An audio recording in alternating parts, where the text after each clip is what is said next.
नमस्कार मित्रों, फिर से एक बार स्वागत है हमारे नए वीडियो में।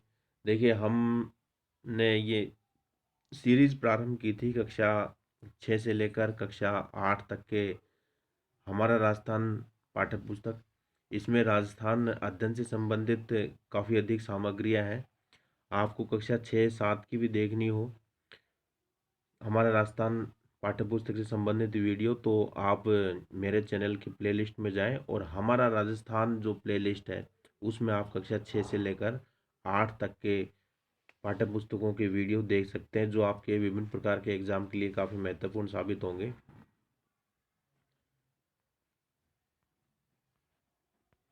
आइए अब हम पाठ 10 स्टार्ट करते हैं। और पाठ 10 है राजस्थान में कला एवं संस्कृति। ये अंतिम चैप्टर है हमारे राजस्थान पाठ्य पुस्तक का। पाठ 10 है राजस्थान में कला एवं संस्कृति। देखिए, ये तो आप सभी जानते हैं कि राजस्थान जो कला और संस्कृति की दृष्टि से बहुत प्रसिद्ध राज्य है। और यहाँ का जो इतिहास है वो भी काफ़ी समृद्ध इतिहास रहा है, वो किसी भी दृष्टि से हो, चाहे वो सल्तनत काल मुगल काल के राजाओं के साथ संबंध हो, उनके साथ युद्ध हो। इसके अलावा राजस्थान की कला और संस्कृति भी काफ़ी प्रसिद्ध है। और हमारे यहाँ जो राजस्थान में खुदाई में आहड़, कालीबंगा, पचमाता, बागौर, गिलुंड, ओजियाना ये उल्लेखनीय स्थान रखते हैं। ये प्राचीन सभ्यताओं के मामले में सुरक्षा एवं जीर्णोपयोगी साधनों को ध्यान में रखते हुए प्राय नदियों, तालाबों, पहाड़ियों उनके बीच गांव बसाए जाते थे। और जो मकान थे वो केलू घास फूस से ढके हुए कच्चे मकान होते थे। समृद्ध व्यक्तियों के घर पट्टे, साला और ढालिया, पशुओं का छप्पर इत्यादि अन्य के कोठे होते थे। देखिए, नगरों की बसावट की बात करें तो नागदा, चिरवा, कल्याणपुर और ये जो कस्बे हैं ये प्राचीन काल में भी अच्छे तरीके से व्यवस्थित तरीके से बसाए गए थे। इसके अलावा हमारे यहाँ के जो मंदिर, महल, भवन, परकोटा, जलाशय, सड़कों की जो व्यवस्था होती थी वो भी काफ़ी अच्छी थी। ठीक है। और राजस्थान जो है स्थापत्य कला का जो धनी राज्य है। यहाँ के स्थापत्य कला की प्रमुख विशेषताओं में दुर्गों का निर्माण, हवेलियों का स्थापत्य तथा मंदिरों का स्थापत्य बेजोड़ स्थान रखता है। आमेर, बूंदी, अजमेर, उदयपुर, जैसलमेर और कुंभलगढ़ यहाँ के उल्लेखनीय हैं। अब हम बात करते हैं दुर्ग की। दुर्ग यानी किले। राजस्थान किलों के मामले में काफ़ी प्रसिद्ध राज्य है। लेकिन दुर्ग जो प्राय सामरिक दृष्टि से सुरक्षा के लिए बनाए जाते थे, राजस्थान को दुर्गों की भूमि कहा जाए तो कोई अतिशयोक्ति नहीं होगी। सुरक्षा की दृष्टि से दुर्ग ऊंचे पहाड़ियों पर, गहरी नदियों के किनारे तथा मैदानी भागों में बनाए जाते थे। दुर्ग के निकट प्राय गहरी खाइयों भी बनाई जाती थी, जिसमें पानी भरकर जहरीले जानवर छोड़कर शत्रु को रोका जाता था। ये परीखा जो लिखा हुआ है ना, एक्चुअल में ये पारिख आना चाहिए। ये शब्द पारिख कही जाती थी, यानी वे दुर्ग जिनके चारों ओर, जैसे मान लीजिए ये पहाड़ी पर दुर्ग बसा हुआ है या ऊंचे स्थान पर बसा हुआ दुर्ग है, बनाया हुआ है, तो इस दुर्ग के चारों ओर, ठीक है, गहरी खाई खोद करके किसी नदी का पानी ला करके इसमें भर दिया जाता था। तो जिस दुर्ग के चारों ओर खाई खोद के पानी भरा हुआ हो उसे बोलते हैं पारिख दुर्ग। ठीक है, जल दुर्ग नहीं कहेंगे, पारिख दुर्ग कहेंगे। जल दुर्ग अलग होता है, क्योंकि ये कृत्रिम रूप से एक खाई खोद के पानी भरा गया है। दुर्ग शासकों के आवास, सेना व जन सामान्य के लोगों के रहने के लिए सुरक्षित स्थल थे। दुर्ग में कृषि, खाद्य भंडारण, वापी वापी यानी बावड़ी, कुंड, जलाशय इत्यादि की पर्याप्त व्यवस्था होने के कारण सैनिक योद्धा कई महीनों तक दुर्ग के सभी मार्ग बंद कर शत्रु सेना को छकाते रहते थे। राजस्थान में प्राय दुर्ग के लिए किला और गढ़ शब्द प्रयोग में लिया जाता है। अब हम बात कर रहे हैं प्रमुख दुर्गों की, जिनमें प्रथम दुर्ग है बूंदी दुर्ग। बूंदी शहर के उत्तरी छोर की पहाड़ी पर 1354 में राव बरसिंह ने बूंदी दुर्ग को बनवाया था। देखिए, आपको जब नोट्स वगैरह जब बनाने हो, मेरे चाहे वीडियो से हो या किसी भी पाठ्य पुस्तक से बनाने हो, तो आप बिल्कुल संक्षिप्त नोट्स बनाने चाहिए। जैसे आप लिख दें बूंदी दुर्ग और उसके आगे लिख दें 1354 में। ठीक है, 1354 ईस्वी में राव बरसिंह। ठीक है, इस प्रकार से आप शॉर्ट नोट्स बनाएं, बुलेट नोट्स बनाएं। ठीक, तो उससे क्या है, कम समय में आपको रिवीजन करने का भी मौका मिल जाएगा। दुर्ग के चारों तरफ सुदृढ़ परकोटा बना हुआ है। छत्रसाल महल, यंत्रशाला, बादल महल, अनिरुद्ध महल के भित्ति चित्र देखते ही बनते हैं, अर्थात यहाँ भित्ति चित्रों के लिए प्रसिद्ध है। भवनों की छतरियाँ, दरबार हॉल की अलंकृत स्तंभ स्थापत्य कला यहाँ की अनुपम है। अब हम बात करते हैं लोहागढ़ दुर्ग की। देखिए, लोहागढ़ दुर्ग का जो निर्माण है भरतपुर के जाट वंश के महाराजा सूरजमल ने करवाया था। इसके चारों ओर मिट्टी की दोहरी प्राचीर बनी हुई है, प्राचीर यानी दीवार बनी हुई है, इसलिए इसे मिट्टी का दुर्ग भी कहते हैं। ठीक है, लोहागढ़ जो भरतपुर का है, इसको मिट्टी का दुर्ग कहते हैं क्योंकि इसके चारों तरफ जो है मिट्टी की दोहरी दीवार बनी हुई है। ठीक है, इस पर कई बार आक्रमण हुए लेकिन इसे कोई जीत नहीं पाया था। इसे अजय दुर्ग भी कहा जाता है। अब है रणथंभौर दुर्ग। ऊंची पहाड़ी के शिखर पर रणथंभौर का दुर्गम व दुर्भेद्य दुर्ग स्थित है। बताया जाता है कि इस दुर्ग का निर्माण चौहान वंशीय शासकों ने करवाया था। इस दुर्ग में नौलखा दरवाजा, हमीर महल, 32 खंभों की छतरी आदि प्रमुख ऐतिहासिक स्थान है। यहाँ त्रिनेत्र गणेश जी का प्रसिद्ध मंदिर है। वर्तमान में यह दुर्ग तथा आसपास का वन क्षेत्र रणथंभौर परियोजना में आ जाने के कारण इसके जीर्णोद्धार, संरक्षण, सुरक्षा पर विशेष ध्यान दिया जा रहा है। अगला दुर्ग है जालोर दुर्ग। पश्चिम राजस्थान में सोनगढ़ चौहानों के शौर्य का प्रतीक जालोर दुर्ग अपनी प्राचीनता व सुदृढ़ता के लिए प्रसिद्ध है। पश्चिमी अरावली श्रृंखला की सोनगिरी पहाड़ी पर, ठीक है, कौन सी पहाड़ी पर? सोनगिरी पहाड़ी पर खड़े इस दुर्ग में 4 दरवाजे हैं।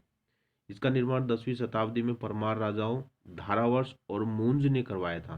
ठीक है, परमार राजा धारावर्ष और मूंज ने करवाया था। दुर्ग में कुएं, कुंड, मंदिर व एक दरगाह भी बनी हुई है। अगला दुर्ग है चित्तौड़गढ़ दुर्ग। मध्यमिका नगरी के पतन के बाद चित्रकूट पहाड़ी पर 7वीं सदी में दुर्ग की नींव रखी गई थी। कालांतर में प्रतिहार, चालुक्य, परमार, सिसोदिया शासकों द्वारा इसका समय समय पर विकास और विस्तार होता रहा। यह दुर्ग मत्स्याकार पहाड़ी पर स्थित है जो 2 सुदृढ़ प्राचीरों से घिरा हुआ है। दुर्ग में 7 प्रवेश द्वार हैं। रंग महल, कलात्मक मंदिर, जलाशय आदि बने हुए हैं। दुर्ग पर बने प्राचीन तीर्थ स्थल गोमुख कुंड के उत्तर पूर्वी कोण पर कुंभा ने कीर्ति स्तंभ बनवाया था। ठीक है, चित्तौड़गढ़ दुर्ग में कीर्ति स्तंभ जो 47 फीट वर्गाकार और 10 फीट ऊंचे जगती यानी चबूतरे पर बना हुआ है। 122 फीट की ऊंचाई के लिए 9 खंडों अर्थात 9 मंजिलों का ये स्मारक है जो अपने स्थापत्य में बेजोड़ है। 9 खंडों के विजय स्तंभ में असंख्य देवी देवताओं की मूर्तियां उत्कीर्ण है, इसलिए भारतीय मूर्ति कला का विश्वकोश भी इसको कहते हैं, शब्दकोश भी कहते हैं। मूर्ति कला का शब्दकोश किसको? विजय स्तंभ को, जो कि चित्तौड़गढ़ किले में स्थित है। देखिए, विजय स्तंभ से संबंधित महत्वपूर्ण चीजों को आपको ध्यान रखना है। ठीक है, कितना? 47 फीट वर्गाकार है। ठीक है, और ये इस प्रकार से 47 फीट वर्गाकार चबूतरा है। ठीक है, और इस चबूतरे की ऊंचाई है जमीन से 10 फीट ऊंची। ठीक, और कितने इसमें खंड है? खंड का मतलब कितनी मंजिलें हैं? 9 मंजिलें हैं। और कुल ऊंचाई कितनी है? 122 फीट है। इस प्रकार से आपको ये चीज़ें याद रखनी चाहिए। इसे भारतीय मूर्तिकला का शब्दकोश भी कहते हैं क्योंकि इसमें क्या बहुत सारी मूर्तियां लगी हुई हैं। अब हम बात करते हैं कुंभलगढ़ दुर्ग की। कुंभलगढ़ का दुर्ग छोटी बड़ी पहाड़ियों से मिलकर बनाया है। घाटियों व बीहड़ जंगलों में घिरा होने के कारण एकाएक ये जो कुंभलगढ़ का किला अचानक नजर नहीं आता है। यह सर्वाधिक सुरक्षित दुर्ग है। इस दुर्ग को कुंभलमेर भी कहा जाता है। किसी प्राचीन अवशेष पर इसका पुनर्निर्माण हुआ। इसे नवीन परिवर्तित रूप प्रदान करने वाले राणा कुंभा थे। इन्होंने अपने प्रसिद्ध शिल्पी सूत्रकार मंडन के नेतृत्व में 1458 ईस्वी में इसे निर्मित करवाया था। किसने? राणा कुंभा ने। ठीक है, हालांकि यहाँ किसी प्राचीन दुर्ग के अवशेष थे लेकिन इन्हीं अवशेषों पर ही इस दुर्ग का निर्माण किया गया था राणा कुंभा के द्वारा। ठीक है, और इसका शिल्पकार कौन थे? सूत्रधार मंडन। शिल्पकार कौन थे? सूत्रधार मंडन। ठीक है, कब बना? 1458 ईस्वी में। नौ पोलों, पोल का मतलब दरवाजों से युक्त दुर्ग के चारों ओर घुमावदार सुदृढ़ एवं चौड़ी दीवार बनी हुई है, एवं दीवारों के नीचे गहरी खाइयां हैं। ये आपको चित्र में भी दिखाई दे रहा है। ये देखिए, ये दीवार बनी हुई है और ये बिल्कुल नीचे ढलान, कितना काफी तीव्र ढलान है, ताकि आसानी से कोई भी दुश्मन इस पर चढ़ाई नहीं कर सके।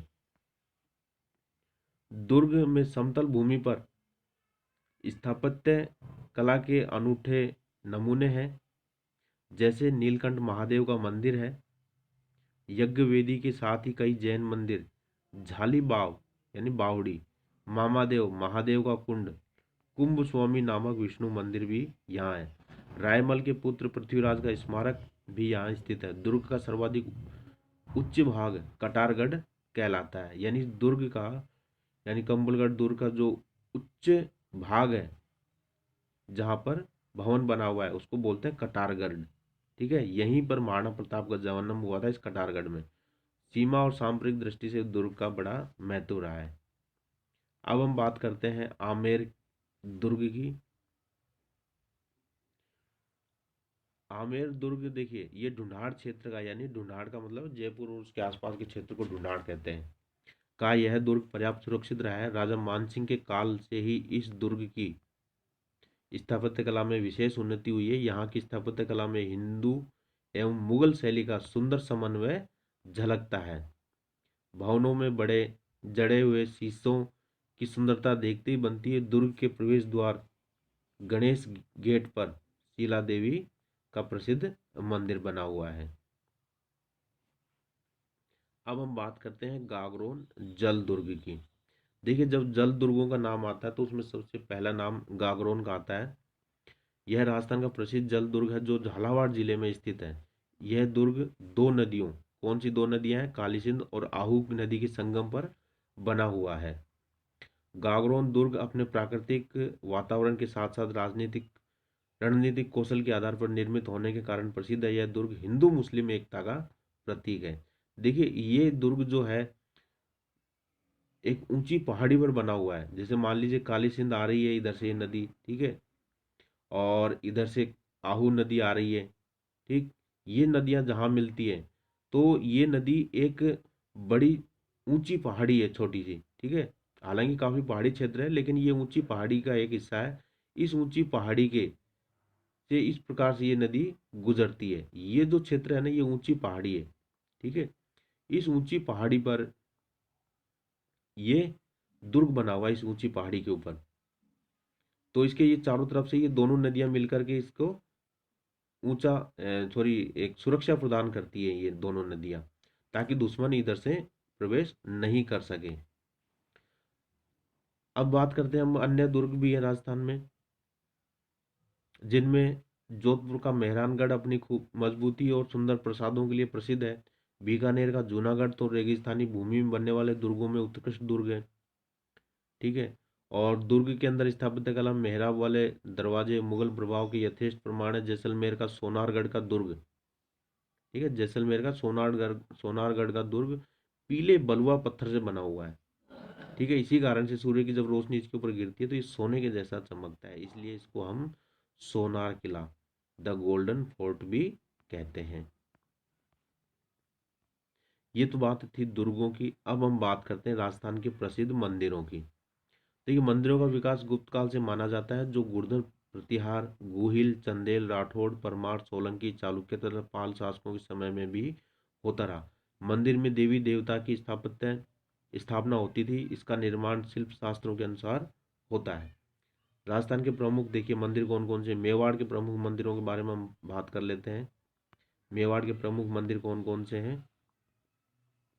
मेवाड़ के हैं जगदीश मंदिर उदयपुर में, सहस्त्र बाहु जिसको हम सास बहू भी कहते हैं, सहस्त्र बाहु का बिगड़ा हुआ रूप है सास बहू, है ना।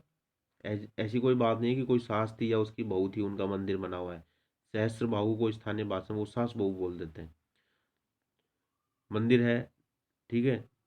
ये नागदा उदयपुर में है। अंबिका मंदिर है जगत उदयपुर में। श्रीनाथ जी का मंदिर है नाथद्वारा राजसमंद में है। श्री एकलिंग जी का मंदिर है उदयपुर में।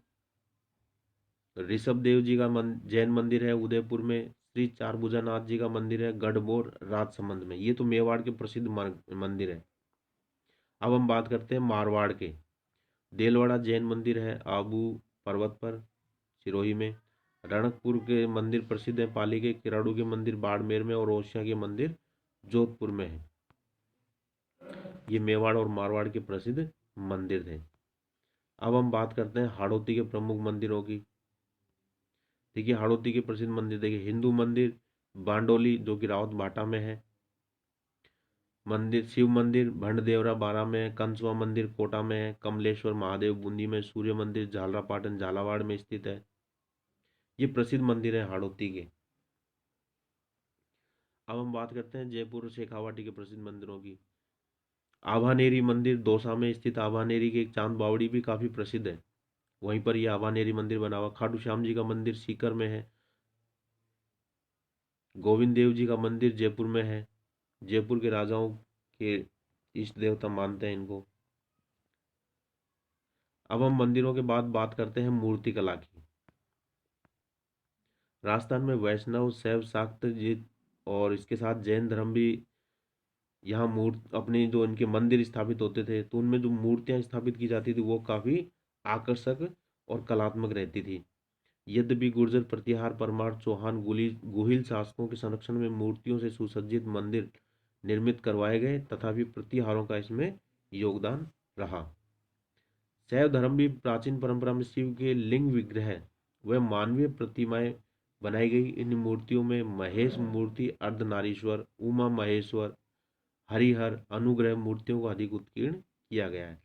इन सभी प्रतिमाओं का सौंदर्य अनुपम है। वैष्णव मूर्तियों में देखिए वैष्णव मूर्तियों में दशावतार लक्ष्मी नारायण गज लक्ष्मी गरुड़ासीन विष्णु भगवान यानी गरुड़ पे आसीन है ये विष्णु भगवान। मूर्तियों में वैकुंठ अनंत त्रैलोक्य मोहन को बहुत खूबसूरती के साथ उत्कीर्ण किया गया है। इसके अलावा शाक्त देवालयों में शाक्त यानी शक्ति के जो रूप मानते हैं देवी को महिषासुर मर्दिनी की मूर्तियों की प्रधानता है। ओशिया वर्माण जोधपुर ओशिया वर्माण का है सिरोही में। झालरापाटन चित्तौड़गढ़ आदि में सूर्य प्रतिमाएं देखी जा सकती हैं। देखिए झालरापाटन का जो सूर्य मंदिर है वो भी काफी प्रसिद्ध है। सिरोही क्षेत्र में बसंतगढ़ आहड़ क्षेत्र में प्राप्त धातु की जैन प्रतिमाएं मीरपुर आबू देलवाड़ा जैन मंदिर रणकपुर के जैन मंदिर चित्तौड़गढ़ ओसिया की जैन मूर्तियों के लिए काफी प्रसिद्ध है। मूर्तियों में परिधान आभूषण केश विन्यास तथा विभिन्न मुद्राएं मूर्ति कला की ये प्रमुख विशेषताएं हैं। अब हम बात करते हैं मोलेला मूर्ति कला के बारे में। देखिए मोलेला मूर्ति कला क्या है।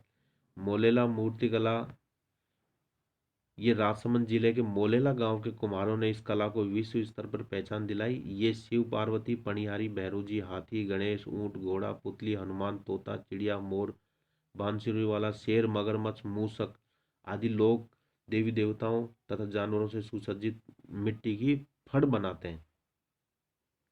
यह मोलेला मूर्ति कला के नाम से विख्यात है क्योंकि गांव का नाम ही मोलाला उसके आधार पर ही इन मूर्तियों का नाम भी मोलेला मूर्ति पड़ गया है। मिट्टी की मूर्तियों को आग में पकाकर बनाने की कला को टेराकोटा कहते हैं। यानी इन मूर्तियों को भी इस प्रकार से पक्का बनाया जाता है। ठीक है। और ये क्षेत्र मोलेला मूर्तियों के लिए प्रसिद्ध है राजसमंद जिले में स्थित है। अब हम बात करते हैं हवेलियों की। हवेलियां देखिए हवेलियां जो सामान्यतः सेठ लोग जो होते थे व्यापारी लोग होते थे उनकी काफ़ी प्रसिद्ध है ये। अब आप जानते हैं कि बिड़ला है सिंघानिया ऐसे लक्ष्मी जो है ये काफ़ी प्रसिद्ध विश्व के सेठ रहे हैं पैसे वाले लोग रहे हैं। ये हवेलियां बनाते थे। राजस्थान में वास्तु नियमों के अनुरूप हवेलियों का निर्माण हुआ जिसमें जयपुर की हवेली परंपरा सुप्रसिद्ध है। शेखावाटी के श्रेष्ठियों यानी सेठों ने इस परंपरा को अपनाते हुए हवेलियों का निर्माण करवाया। अब देखिए कहाँ कहाँ हवेलियां रामगढ़ नवलगढ़ मुकुंदगढ़ मंडावा लक्ष्मणगढ़ की विशाल हवेलियाँ प्रसिद्ध है। ये शेखावाटी वाले क्षेत्र हैं, ये सीकर और झुंझुनू का क्षेत्र है ये। जैसलमेर की सालिम सिंह की हवेली प्रसिद्ध है, ठीक है। सालिम सिंह की हवेली का है जैसलमेर में। नथमल की हवेली, पटुओं की हवेली की नक्काशी अनुपम है। बीकानेर, फलोदी, करौली, भरतपुर, कोटा, उदयपुर की हवेलियां भी स्थापत्य कला में अद्भुत उदाहरण है। अब हम बात करते हैं क्षत्रिय। देखिए, राजस्थान के शासकों, सामंतों, श्रेष्ठी वर्ग ने अपने पूर्वजों की स्मृति में जो स्मारक बनवाए हुए क्षत्रिय तथा देवल के नाम से जानी जाती है। जानिए, जहाँ इनका अंतिम संस्कार किया जाता था वहाँ इस प्रकार की छत्रियाँ बना देते थे। अलवर में मूसी महारानी की छतरी, करौली में गोपाल सिंह की छतरी और बूंदी में 84 खंभों की छतरी, रामगढ़ में सेठों की छतरी, गहटोर में ईश्वर सिंह की छतरी, गहटोर का है जयपुर में, जोधपुर में जसवंतड़ा, उदयपुर में आयड़ व जैसलमेर में बड़ा बाग की छतरियों की स्थापत्य कला अत्यधिक मोहक है।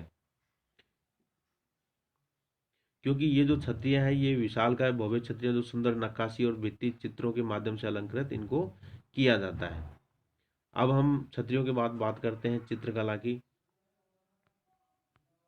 राजस्थान में ऐतिहासिक काल से चित्रकला का संपन्न रूप रहा है। इसमें कलात्मकता में अजंता शैली के साथ साथ मुगल शैली का भी प्रभाव दिखाई देता है।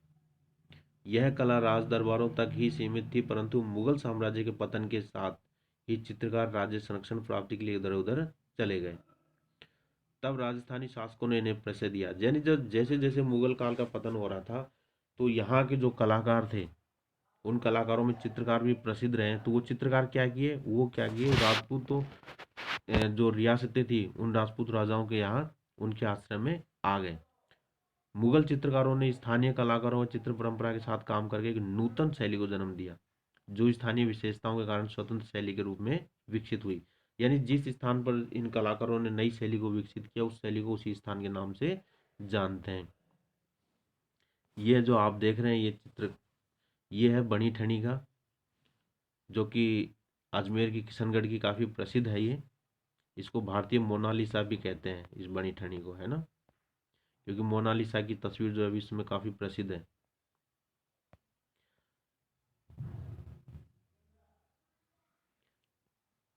राजस्थान में चित्रकला की विभिन्न शैलियाँ अपनी अलग अलग पहचान रखती है। विभिन्न रियासतों में विकसित चित्रकला अपनी स्थानीय विशेषताओं के कारण वहाँ की शैली बन गई। यानी जिस जहाँ जगह प्रसिद्ध रही वहाँ की इन्होंने नाम धारण कर लिया। इन शैलियों को विभिन्न रंग, पृष्ठभूमि, विभिन्न पशु पक्षियों आदि की दृष्टि से पहचाना जा सकता है।